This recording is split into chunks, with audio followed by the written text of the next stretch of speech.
যদি তোমার মনে হয় আমি ভালো না তাহলে কথা বলো না। বুঝবো কিভাবে? আমাকে যা খুশি তাই প্রশ্ন করতে পারো, আমি তোমাকে সব প্রশ্নের উত্তর দেব।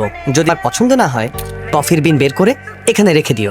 প্রশ্ন শেষ হবার পর যদি আমাকে তোমার পছন্দ না হয় আমাকে বলো, আমি বদলে যাব। এই নাও। এমন বাচ্চাদের খেলা আমার সাথে খেলতে এসো না। একবার চেষ্টা তো করো, একবার চেষ্টা করো না প্লিজ। ইন্টারভিউর জন্য হায়দ্রাবাদ প্রথম কবে এসেছো? আসেনি, সুপারিশে চাকরি হয়েছে। আসলে হয়েছে কি, এখানে চাকরি করার কোনো ইচ্ছে ছিল না, গ্রাম ছেড়ে আসার ইচ্ছে ছিল না, মানে বাবাকে ছেড়ে আসার ইচ্ছে ছিল না। আরে তোমার ভালো লাগুক বা না লাগুক, আর হায়দ্রাবাদ ভালো লাগে না। আমি শুধু বাবার জন্য এসেছি। আর কি করতাম জানো তো, একটা মিডল ক্লাস লোকের আয় কেমন হয়? যার পড়ার খরচ যতটুকু, যদি ক্লাস 10 পর্যন্ত পড়ে তাহলে অতটুকুই, ইঞ্জিনিয়ারিং পড়লেও অতটুকুই। 20 বছর পর্যন্ত স্কুল ফিস, কলেজ ফিস, প্রতি বছর ইউনিফর্ম, শুজ, টাই, জ্যামিতি বক্স, এমনকি গ্রাফিক শিট। সারা জীবন কষ্ট করার পর বাবা আমার কাছে শুধুমাত্র একটা জিনিসই চেয়েছে, একটা চাকরি। আর সেই চাকরি করে যে টাকা পাবো সেটা আমিই রাখবো। এই কারণে ইচ্ছে না থাকা সত্ত্বেও শুধুমাত্র বাবার জন্য আমি চাকরি করতে চলে এসেছি। কিছু না বলে চলে যাচ্ছ? একটা উত্তরই যথেষ্ট, কে সব মাফ করে দেওয়ার জন্য। Apology accepted. Friends, only friends. Only friends. হ্যাঁ, হ্যালো, নো স্মোকিং হিয়ার। এর পানের দোকান আছে, সেখানে যাও। ভাই আপনার শত্রু। পান আর মদের দোকান না থাকলে আমার তো খবরই ছিল। Hello boss. এদিকে তাকাও।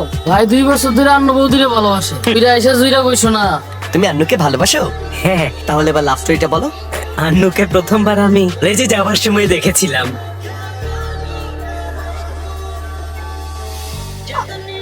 শুধু ওকে রোজ দেখার জন্য ওর বাড়ির সামনে এই গ্যারেজটা খুলেছি।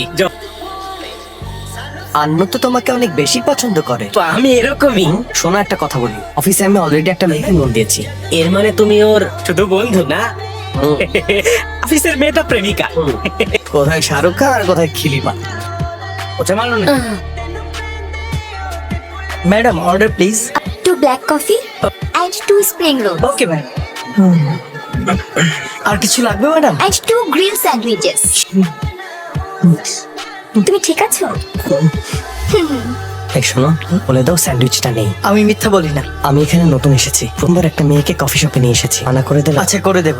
এখনই বলে দে না। প্রতিদিন এই কফি শপে একটা মেয়েকে নিয়ে আসতাম, কিন্তু বিল দিতে পারতাম না, যেই কারণে আমি আপনার সামনে ওয়েটারের কাজ করছি। কোনো প্রেমিক ওয়েটার হবে না।